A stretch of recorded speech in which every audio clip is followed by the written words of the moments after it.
doing right now? Okay, my name is Pamela Alexander. I'm at this moment the presiding judge of the Juvenile Division of the Hennepin County District Court. Okay. Okay, and what year were you at? What years were you at Augsburg? I attended Augsburg from 1970 to 1974. Okay, and if you could tell me about, or what was your major at Augsburg? My major at Augsburg was political science, and I actually had a double major of political science and sociology. Okay, and if you could please first start off by telling me about your experience at Augsburg College, like what types of events you were involved in, and how you liked the campus life and all that. Quite frankly, when I started at Augsburg, was the first large push they had for African American students to attend there. That push was started in probably 1968 as a result of the riots in 1968. And then they recruited rather large influxes of African American students from all over the country to attend Augsburg. I was local, and there were a number of other local people who attended Augsburg, two people whom I knew from my high school. So, and I went to Minneapolis Central High School, and the way Augsburg was marketed, it was that it was a school in the city, so that you would still have a connection to the city and connection to neighborhoods and people and things like that. So when I started to look at Augsburg as a place to go, a lot of it was based on the fact that they had accepted several central grads already at Augsburg, and they were looking at bringing in, I think it was 50 to 60 African American students at the time, because they had very low numbers prior to that. So it looked like it might have been an exciting time to go there. Okay. And what types of, before I move to the next question, you said there were riots in 1968? Yes, right here in the city. Violent? As far as Augsburg campus, or just in the city? No, just in the city. There were, as a result of Martin Luther King dying, and there were several riots in the city, both on the south side and the north side. National Guard was called in. They were in the halls of our school. It was all, just like all across the country at the time. So there was a lot of basic unrest at the time. So, hopefully. Why don't you... But you had asked me what I took part in when I was at Augsburg. I was very involved in the Black Student Union, extremely involved in the Black Student Union at the time, which was actually very well organized. One of the things that we were doing was trying to get the Black House at the time, which we did end up doing. I was also a resident advisor at Augsburg, and what else did I take part in? I was mostly involved with organizing and being involved with the Black Student Union mostly. At that time, we were organizing all over the state in a lot of the small colleges. McAllister, Hamlin, Carleton, we were all trying to organize Black Student Unions in each of the small colleges, and so that took a lot of time and attention, and trying to get folks kind of organized about issues surrounding the African American community at the time. So that's pretty much what I was involved in when I was there. Okay. Now, what about the Black Student Union interested you in first, and what did it mean to you when you were there? Basically, the Black Student Union was really our major outlet in terms of any kind of socialization, in terms of study, and in terms of really everything. We, just about all the Black students belonged to it. We were fairly well organized. And we basically had to be, we were not real overly welcome on the campus. We were not really asked to be involved in a whole lot. So we decided to really organize ourselves. We also had a very active and wonderful Black student coordinator. We actually had three that were quite good. Our first one was a man by the name of Terry Addison, who was very, very good. Then his wife Betsy, and then Ralph Crowder came in after that. And they were all real instrumental in terms of, one, us being academically successful, but then also focusing on issues not only surrounding the campus, but issues surrounding African Americans overall. And so we did spend quite a bit of time kind of getting ourselves together. But you also have to understand what the political climate of the country was at the time, which was generally during the Black Power movement. There was a whole lot going on. We had a lot of folks coming on campus. We had representatives from the Black Panther Party that came there. We had all kinds of folks that were there, and Black student unions were quite politically active, not only on campuses but just known in the community. And we, as the kids that were allowed to go off to school, were still kind of expected to be able to come back and be a voice in the community, and we were.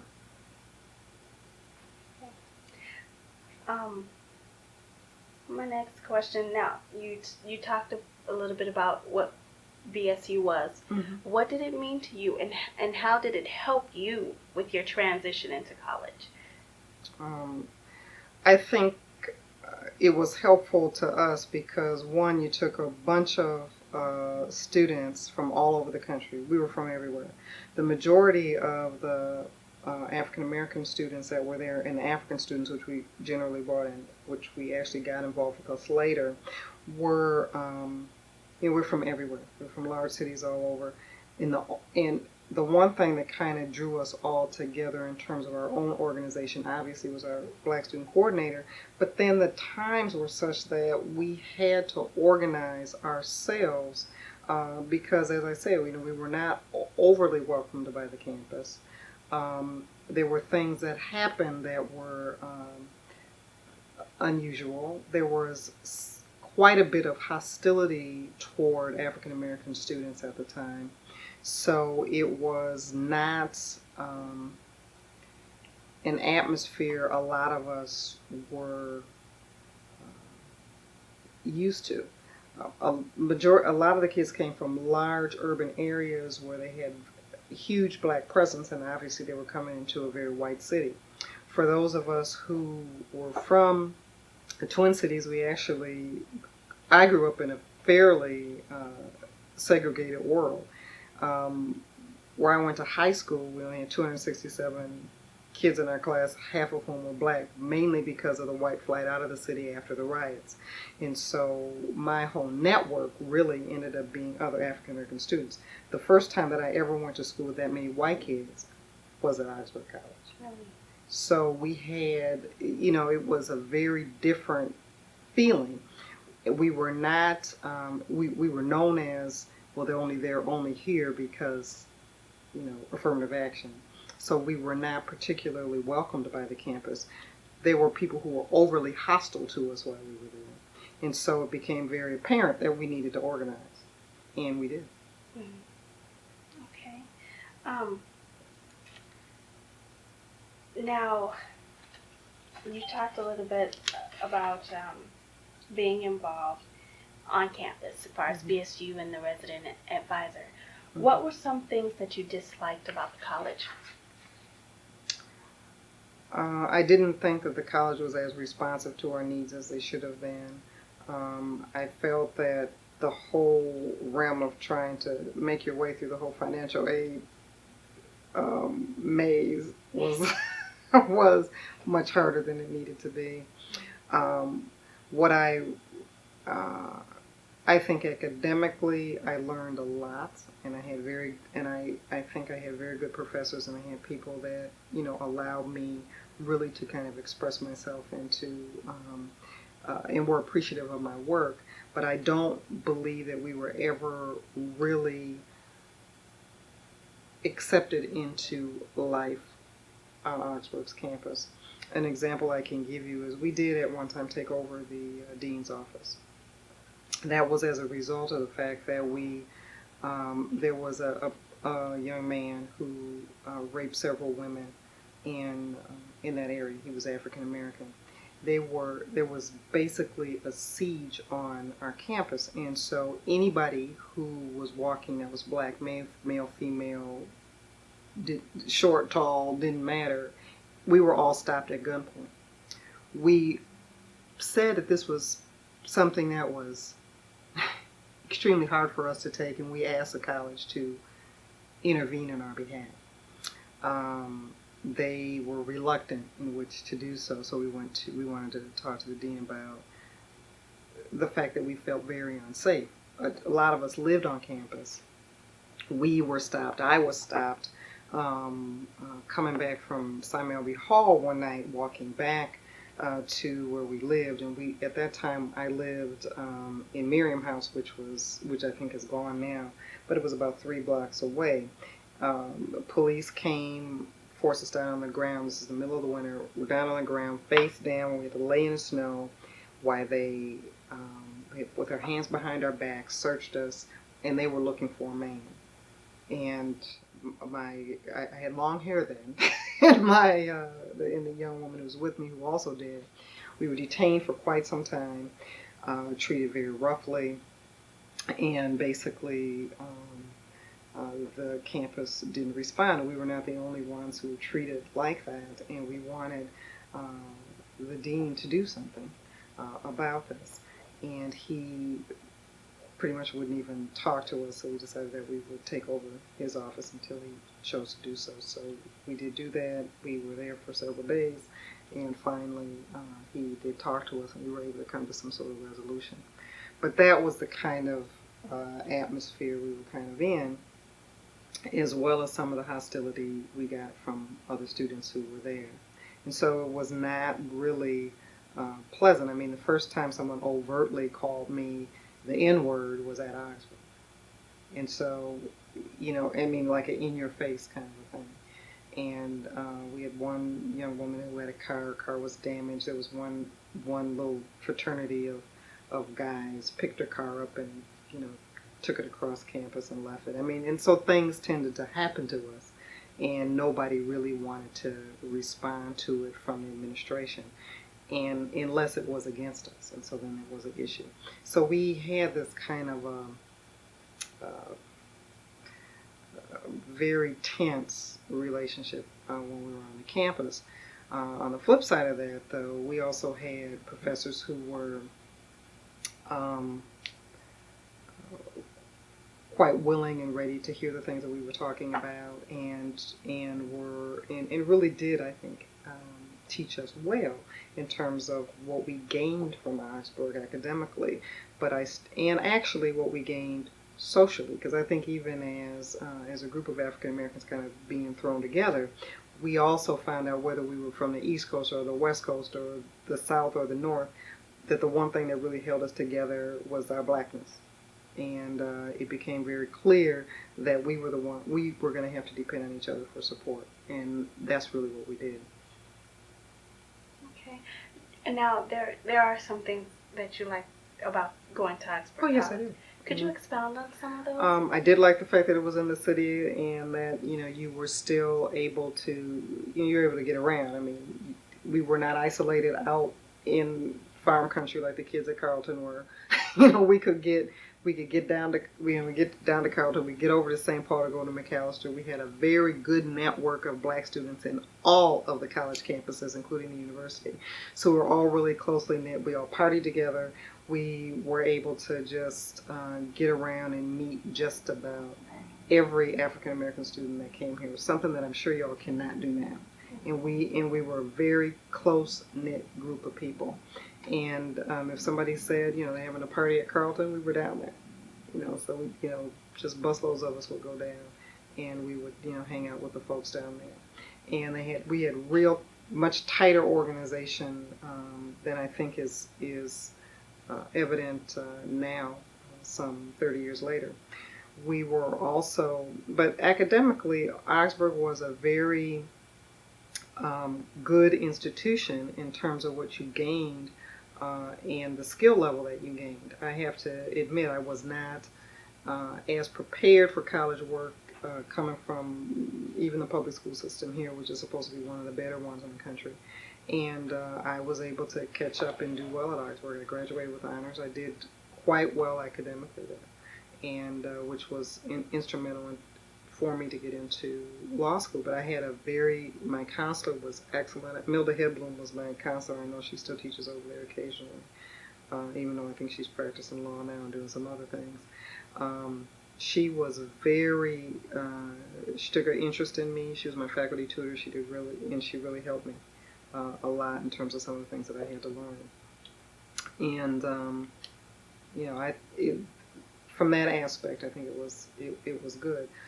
Also, when we went, after our first kind of adjustment period, when we went to the administration and said, well, we're going to have a Black History Month celebration and we're going to do these things and those things. They said, oh, okay, you just organize them and do them. And we did.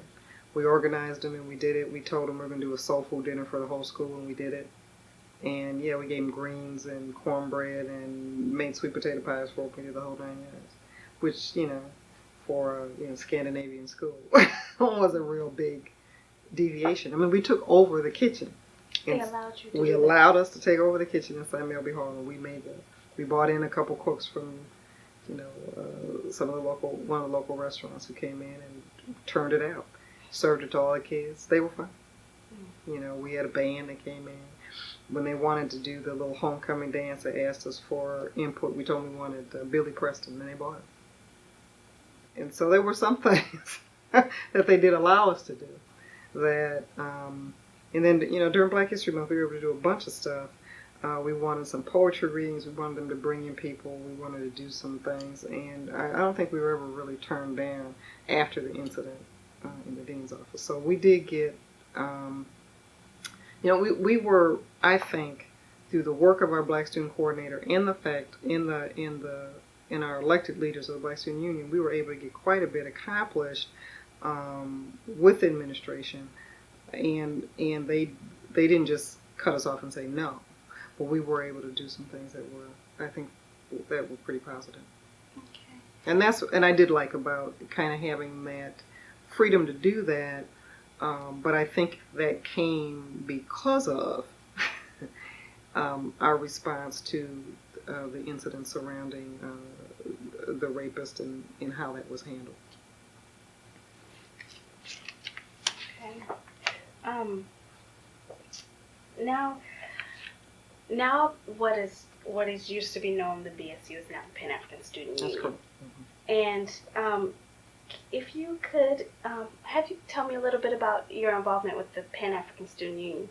I mean, it's the same organization, but just changed names and yeah, I think it took on a wider view. I think it wanted to encompass not only African American students, but encompass all students of African descent, which I think is fabulous. One thing I'm going to digress a little bit. We did have also a number of African students on our campus, and the African students when I was there were actually told not to associate with us. It took us a while to find that out. And we finally, we saw some African sisters and we started to talk to them. And they said, we were told not to talk to them. I'm like, who told you that? Mm-hmm. And it was actually the Dean of Women who had told them there was a Dean of Women at that time. I think that kind of antiquated concept is now gone. But there was a Dean of Women at that time. And she, so we went to talk to her about why she would ask that of these particular students.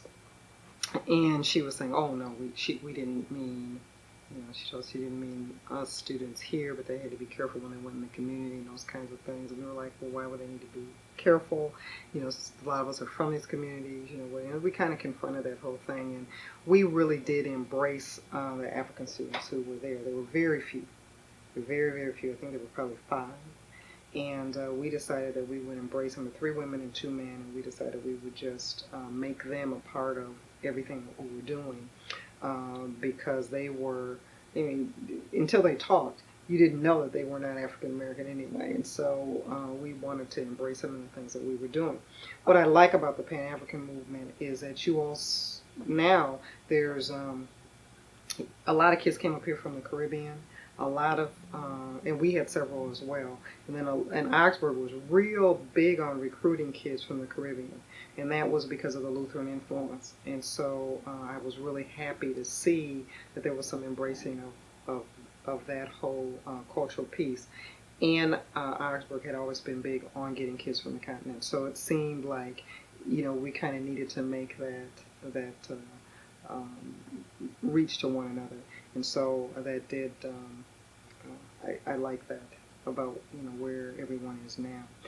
Also, the times have changed, and so you have to, even though we were doing a lot of things in the civil rights movement in the late '60s, early '70s, in terms of what we were doing here as a group and a nation of folks trying to assert their rights, now we allegedly have them. There are other issues, wider issues, and issues surrounding how Africa has been treated. Other Caribbean countries, other African peoples who are around the world need to be able to look at some of the gains that we have made, because their countries are very, very far behind.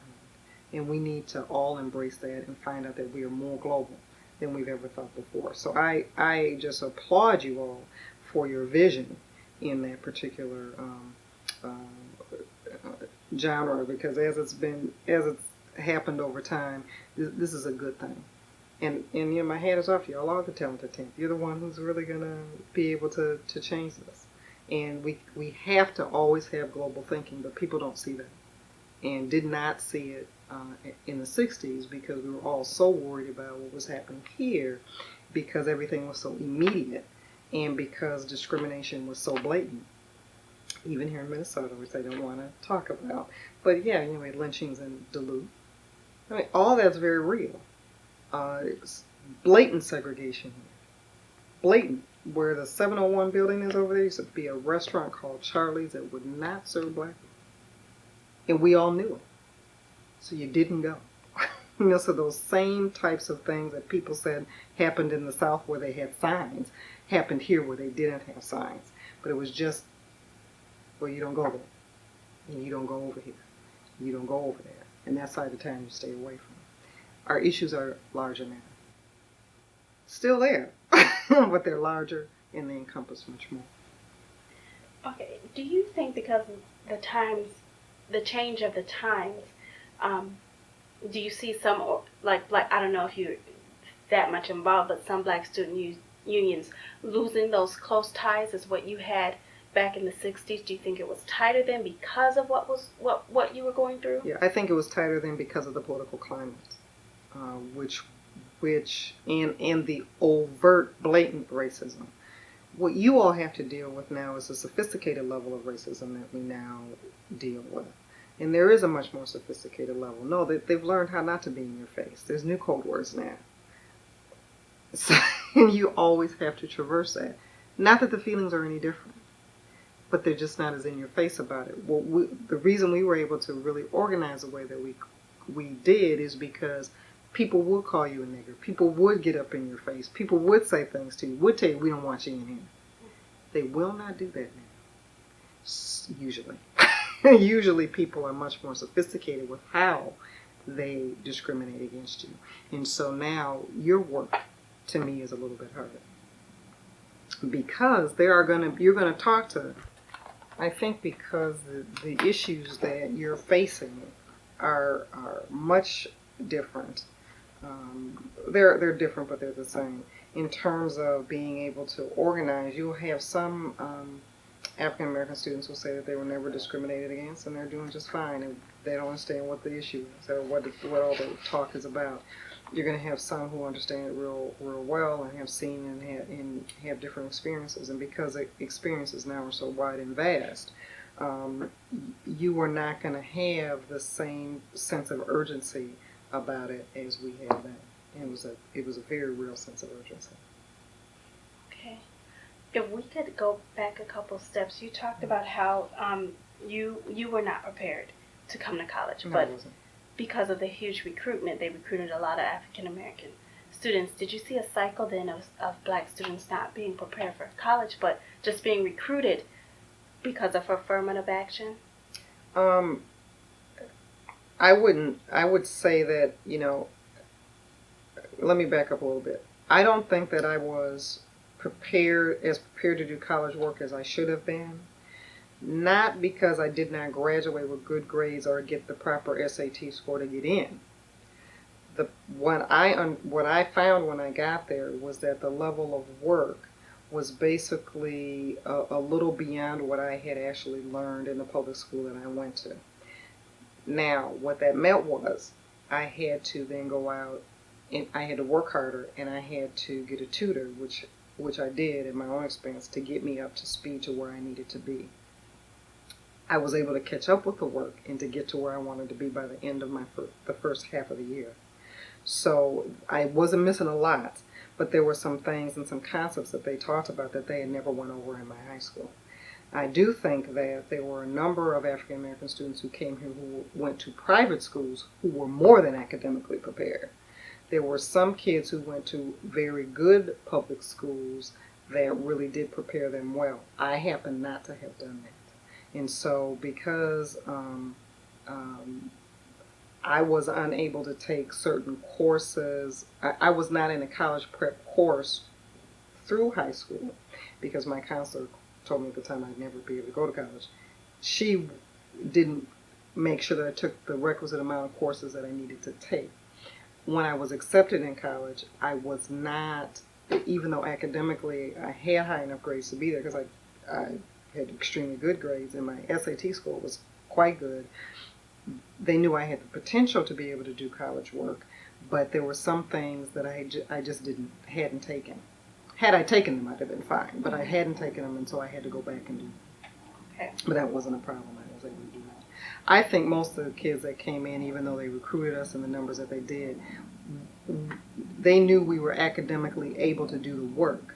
The problem was that we all came at different levels, just depending on what school we may have came from and whether we were on college prep courses or not. And a number of us were not, but had good enough grades to be there. So, and we all graduated. So obviously our potential paid off. Okay. Okay. My next question is to move again to the Pan-Afrikan Student Union and Emanita Gay Hoffer. Mm-hmm. Did you know her? Yes, I did. And if you could tell me about your relationship with her and who you knew her as and the things that she was doing on campus that you know of. Well, Anita was probably one of the most enthusiastic people that I have met in a long time, and she was bent on making sure that all the Augsburg African American alumni were involved with the school in some way. So even if you told Anita no one week, she was going to call you the next week to figure out something else you could possibly do. Or if she said, I know you're busy, but can you do this much? Okay, I know you're busy, but can you do that much? And she made probably the biggest concentrated effort to get us all back on the campus. I became a member of the Board of Regents at Augsburg, and I did work on the board and stayed on the Board of Regents for several years. A lot of that was due to the fact that the then Black Student Coordinator was Ralph Crowder, who was getting ready to leave, felt that there needed to be a presence there. I was already a judge. He knew that would be acceptable to whomever needed to accept that, and so he encouraged me to get on the board, which I did do. As I was on the board, Anita came in, and she basically tickled me beyond belief, but she was very committed to the students of color that were there. She's very, very committed to making sure that there was some celebration of the diversity that was now on the campus. And she made a very concentrated effort to make sure that that was done and recruit all of us who had been there back. She then started this like outreach. And she outreached to like everybody that she could think of. She had all of us go through, identify who was there with us, you know, what those people might have been doing now, how she could get them back involved in the campus. And then she wanted to do the mentorship thing that she was very heavily into. And I did do that for a couple years, and then I would go over on campus fairly often to speak to different classes or to speak to different things that she wanted me to do. But she was really good. I mean, she got folks to come back on that campus that I hadn't seen in 10 or 15 years. I don't even know how she did that. But I think a lot of it was just because of the enthusiasm that she had about the campus and trying to make sure that there was a sense of community, not only for the students who were there, all of which tended to be from all over like they always did, but a sense of community for the alumni who had been in and out and involved with the campus in different ways. And she'd have these parties, and we go to those. She'd have receptions, and we go to those. And so she did make just a real concentrated effort to get folks on campus. Then when they started to have the Pan-Afrikan conferences, she was real big on saying, okay, they're going to have these conferences, and I want you all as alumni to have some role in them. So she'd invite us back to speak or to do workshops or to do something. She always had something going on. And because of that, a lot of us who generally would have just blown off Augsburg became back involved and started to go over and see what was going on. Tried to keep her from calling us every 2 seconds, but basically said, okay, we'll go back on the campus. If you're right down the street, we'll do whatever you'd like us to do. So I think that she really was the first one who made a huge effort to get as many alumni of color as she could. And she was a really great person. I think her death was a huge loss, a really huge loss. Okay. My next question would be, is there, right now, with the Pan-Afrikan Student Union being as it is today, and what you know of Augsburg, and where you've come from with Augsburg College, what can you tell students today at Augsburg, black students? Well, I would tell the black students that they do need to stay organized. They do need to network, not only amongst themselves, but amongst folks in the community, and amongst alumni of color if they can.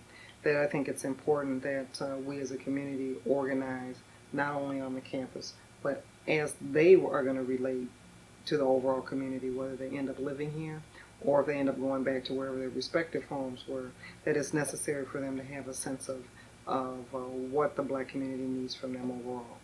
I think that African American students who have the privilege of going and graduating from college do owe something to the communities that they go back to, and specifically to the communities of color that they're going back to.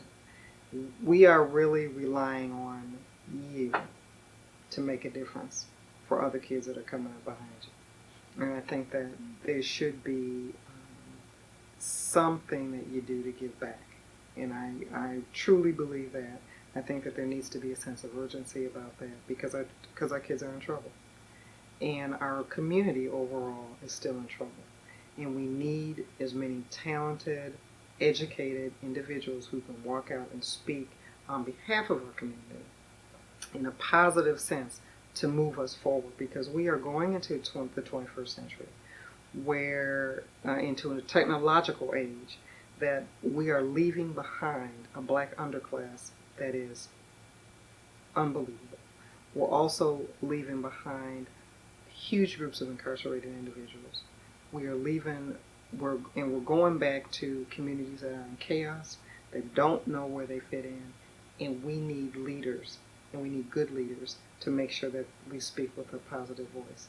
And I think that, and I'm looking for our college students to do that. I really am. Okay. Well, do you have anything else that you would like to add? Maybe if you would like to expound on why some alum don't like to go to or be associated back with Augsburg or go back or anything else. It wasn't a pleasant experience. Mm-hmm. I know that for a fact. I've talked to a number of them and say, come on. And they'll say, no, I didn't like it when I was there. Other than seeing you guys, I am not going back over to the campus. So some of our experiences were not good there. Mm-hmm. Even though we maintained relationships with one another, we didn't necessarily maintain relationships with the college. And I don't think, and a lot of people didn't particularly care to. I know that Anita at one time wanted to get together with the alumni to raise funds for scholarship just for students that belong to the Pan-Afrikan Union, and we seriously were trying to recruit people to do that. And I think that there were people who were willing to do that much, but a lot of folks just really did not want to be associated with Augsburg. And I also have to tell you that when we talked to a lot of our friends who went to historically black colleges, they had a very different college experience than we had. Their experiences being much more positive than ours. And so it became evident that given to something like the United Negro College Fund or given to historically black colleges became the norm rather than giving it to Augsburg. And so when you have a limited amount of cash that you're going to be using for charitable purposes, people were much more willing to say, okay, I'd rather give to historically black college. Because my husband went to historically black college, and when he talks about his college days, it is much different than when I talk about mine. Although both of us graduated and academically did very well, I think socially it was a much, much better experience for him than it was for me. And, they have, Tennessee State reunions all over the country. And we are not having Augsburg College reunions all over. So there is a difference when you go, even to some of the organizations I belong to now. When you go there, there's a Howard alumni party. There's a Fisk alumni party. There's a Spelman alumni party. And people will ask me, where'd you go? I go, I went to Augsburg. They're like, what is that? So there is not that same sense of camaraderie or community that you had when you went to a historically black college. So people, don't have that sense of like, that's something I need to go back to. We couldn't even get people to go to Augsburg College reunions. So what does that really tell you? And this last one, I was going to go to the 25th one, and then I decided at the last minute, I really don't want to go. Because I knew the black students were not going because they'd all called me and told me they weren't. So there was really no reason for me to go back. And half the people I wouldn't have recognized or known except for the ones that I went to law school with. So, and I see them at the law school reunions. So there wasn't really no reason. There was not a sense that Augsburg was a welcoming place for us, other than the relationships that we had with one another. So when you think about it in terms of a place, you don't get that kind of, I gotta rush back. But when you talk to all of us about going back to high school, that's a whole other matter, but you don't get that same sense from college. Unfortunate, but that sense was not there. Okay.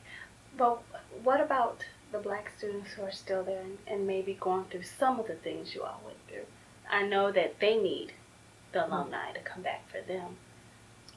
And that's the kind of thing that I think Anita kind of brought to the forefront. Because basically before her, I really didn't think about it. Other than the fact that, when I was on the Regents over there, I would see some students, and so I'd say, oh, hi, where are you from? And I go kind of talk to some of the people, and I was a commencement speaker over there in 1983 or 84, I can't remember. And there were, and I made a point to go on campus. Professor Hedblum had wanted me to do a couple things, and I did those. And so when I would walk around campus, I'd look for people and try to figure out what was going on.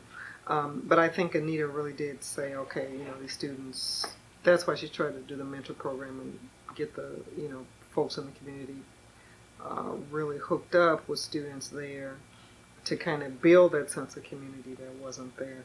And I think that, while we all spent time making sure we stayed in touch with one another, we really didn't think of Augsburg in terms of who we might have left there. And so once the people who were freshmen graduated when I was a senior, then I really didn't know anyone anymore. And so there really wasn't a reason that I go back over on the campus, other than Anita then called and said, no, these kids need you guys to come over here. And so then I think folks have made a much more concentrated effort to do it. So I think there needs to be a continuous effort to have that done, because otherwise it's just not going to spontaneously happen. Mm-hmm. Yeah. And you have to build that, because it's not going to be like the Howard reunions where everybody goes every time it happens, or people run around looking for Howard grads. there's just not that sense of it. And I don't think it's that sense of it in any majority white institution. I think that is unique to historically black colleges. I really do. And it's unique because of the fact that there's generational people in your families that have graduated from the same institution. And that's not necessarily true at some place like Augsburg. Although I do have a niece that graduated from Augsburg. But if you ask me, will I send my children there? The answer is no, I won't. Now, they may choose to, but I will be pushing them to go to historically black colleges. And it's just the truth, sorry. It's just the truth, I will be. Because I feel that anybody who grew up in this environment needs to get out of it. And they also need to go to a school and be in an environment where they don't have to question who they are, what they are, or their blackness, or whether or not they got a C because they're black rather than a B. I want them to go and say, well, I didn't get it because, so-and-so was just smarter than me. And they're only going to get that if they're in a black environment. And I would like my kids to get that for at least a teeny portion of their lives, so that they can say, okay, when they get out and get in the world and have to compete, I don't want them to have grown up the whole time as I did, always having the question in the back of their mind. Did I get what I was supposed to get, or didn't I? And did race make a difference, or didn't it? And so I really want, for at least a 4-year period, if they're at a historically black school, they won't have to deal with that. If they want to go to Augsburg, I guess I'll go. But I'm going to be pushing otherwise. Okay. Well, that's all the questions I have for you. Okay. That's Thank the you. interview.